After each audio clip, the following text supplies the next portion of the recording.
વડોદરામાં ધોધમાર વરસાદ અને વરસાદને પગલે અલગ અલગ વિસ્તારમાં વરસાદી પાણી ભરાવાની જે સમસ્યા છે તે જોવા મળી રહી છે। મનપાના પાપે ફરી એક વખત વડોદરા શહેર ડૂબ્યું। 3.5 ઇંચ વરસાદમાં વડોદરામાં જળબંબાકારની સ્થિતિ। વિશ્વામિત્રી નદીની જળ સપાટી 20 ફૂટ પર પહોંચી છે। હજી પણ વિશ્વામિત્રી નદીની જળ સપાટીમાં વધારો થઈ શકે છે। વિશ્વામિત્રી નદીનું હાલ અત્યારે જળસ્તર 20 ફૂટ છે, ભયજનક સપાટી 24 ફૂટ છે, એટલે કે હવે વિશ્વામિત્રી નદી ભયજનક સપાટીને પહોંચવાને માત્ર ને માત્ર 4 ફૂટ બાકી છે। હજુ પણ નદીની જળ સપાટીમાં વધારો થઈ શકે છે। ઉપરવાસમાં વરસાદને કારણે આજવા સરોવરમાં પાણીની આવક। વડોદરા શહેરના અનેક વિસ્તારોમાં પાણી ભરાયેલા છે। દાંડિયા બજાર, નવા બજાર વિસ્તારમાં ભરાયા પાણી, તો આ તરફ વાઘોડિયા રોડની અનેક સોસાયટીઓમાં પાણી ભરાયા છે। વાઘોડિયા રોડ પર કેડસમાં પાણી ભરાતા જ વાહન ચાલકોને હાલાકી વેઠવાનો પણ વારો આવ્યો। રાવપુરા, સમાજ, શાણીમાં પાણી ભરાયા। વધુ માહિતી સાથે સંવાદદાતા તેજસ મહેતા આપણી સાથે જોડાઈ ચૂક્યા છે। તેજસ પાસેથી વધુ માહિતી લઈશું। જી તેજસ, હાલ અત્યારે વડોદરામાં આપ કયા વિસ્તારમાં ઉપસ્થિત છો અને ત્યાં કેવી સ્થિતિ?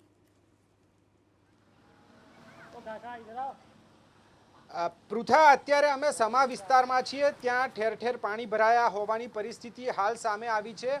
સંતોષીનગર સોસાયટી સાથે જ મનીષ એપાર્ટમેન્ટ અને તેની આસપાસના તમામ વિસ્તારોમાં હાલ પાણી ભરાયેલા હોય તે પ્રકારના દ્રશ્યો સામે આવી રહ્યા છે। જે રીતે વાહન ચાલકો અહીંયાથી વાહન પસાર કરી રહ્યા છે તેને જોતા જ સ્પષ્ટ થાય છે કે કેટલા પાણી અહીંયા ભરાયા છે। ખાસ કરીને ઢીંચણ સમા પાણીમાંથી લોકોને પસાર થવું પડે તેવી પરિસ્થિતિ વડોદરા શહેરમાં ઠેર ઠેર બનતી હોય છે। ત્યારે હાલ આ વિસ્તારમાં ગોઠણ સમા પાણીમાંથી લોકો વાહન પસાર કરતા હોય તે પ્રકારની પરિસ્થિતિ, અહીંયા પસાર કરવા માટે મજબૂર બન્યા હોય તે પ્રકારની સ્થિતિ છે। પોલીસના વાહનો પણ જે અહીંયાથી પસાર થઈ રહ્યા છે, આપ જોઈ શકો છો દ્રશ્યોમાં જે પ્રમાણે વાહન ચાલકો અહીંયાથી પસાર થતા હોય છે, કયા પ્રકારની પરિસ્થિતિ છે। તમામ વાહન ચાલકોને અવરજવરમાં મુશ્કેલી પડી રહી છે। કારણ છે વોટર લોગિંગની સમસ્યા। સામાન્ય વરસાદ પડે કે વરસાદી ઝાપટું, તમામ લોકો હેરાન થવા માટે મજબૂર બનતા હોય છે। વડોદરાનો વાઘોડિયા વિસ્તાર હોય, સમા વિસ્તાર હોય, રાવપુરા વિસ્તાર હોય કે અલગ અલગ જે પણ વિસ્તારની વાત કરીએ, સયાજી વિસ્તારની વાત કરીએ, તમામ જગ્યાએ પાણી ભરાવાની જે સમસ્યા છે તે યથાવત હોવાની સ્થિતિ છે। અત્યારે ઠેર ઠેર પાણી ભરાયેલા છે। અત્યારે જે પ્રમાણેના દ્રશ્યો સામે આવી રહ્યા છે, લોકો જે પોતાના નિવાસસ્થાનમાં રહેતા હોય છે તેમના ઘરે પણ પાણી ભરાય તે પ્રકારની પરિસ્થિતિ હાલ અહીંયા સામે આવતી હોય છે। ન માત્ર વાહન ચાલકો પરંતુ સ્થાનિકોને પણ ઠેર ઠેર હાલાકી હોય તે પ્રકારના દ્રશ્યો સામે આવતા જોવા મળી રહ્યા છે। અહીંના જે સ્થાનિકો છે તેમની સાથે પણ વાત કરવાની કોશિશ કરીશું। તેમનું શું કહેવું છે, કેટલો વરસાદ પડ્યો અને કયા પ્રકારની પરિસ્થિતિનો સામનો તેમને કરવો પડી રહ્યો છે। ભાઈ, શું કહેશો? આપ તો અહીંયા સ્થાનિક છો, વરસાદી પાણી કેટલું ભરાયું છે, કેટલા સમયથી ભરાયું છે, નિકાલ માટેની કયા પ્રકારની વ્યવસ્થાની જરૂરિયાત છે?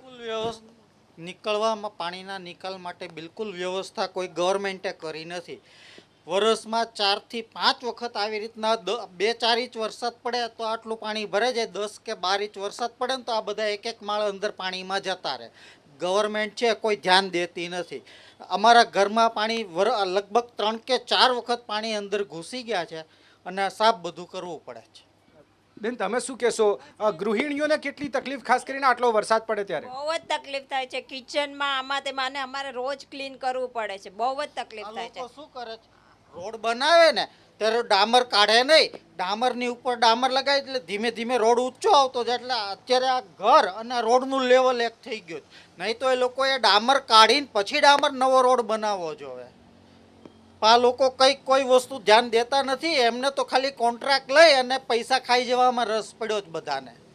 ખાસ કરીને વાહન ચાલકોની સાથે અહીંયા જે બાળકો અભ્યાસ કરવા જતા હોય, ચોમાસાની સિઝનમાં કેટલી તકલીફ પડે? બહુ તકલીફ પડે છે। ઘરની બહાર નીકળવું બંધ થઈ જાય છે અત્યારે। બેન, તમે શું કહેશો?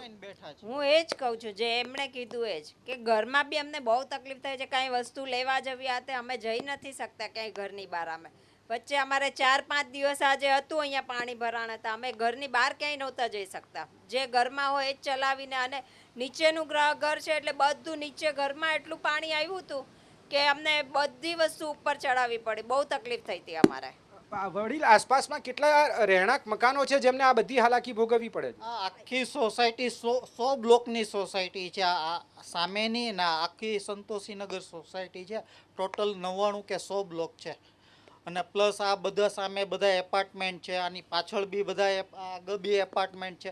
મેઇન તો આ જે છે ને આટલો આ સંતોષીનગરનો એરિયા તે આખો સ્લોપમાં આવી ગયો છે। એટલે બંને બાજુ હાઈટ છે અને આ સ્લોપમાં આવી ગયું. ગવર્મેન્ટ પાણીના નિકાલ માટે કોઈ વ્યવસ્થા કરતી નથી. અત્યારે જે રીતે જોઈ શકાય છે પ્રશાસનની બેદરકારીના કારણે સ્થાનિકોને ભોગવવું પડે તે પ્રકારની પરિસ્થિતિ હાલ અહીંયા નિર્માણ થઈ છે અને આ જ બાબતે યોગ્ય કાર્યવાહી થાય તેવી સ્થાનિક જી. લોકોની માંગણી છે.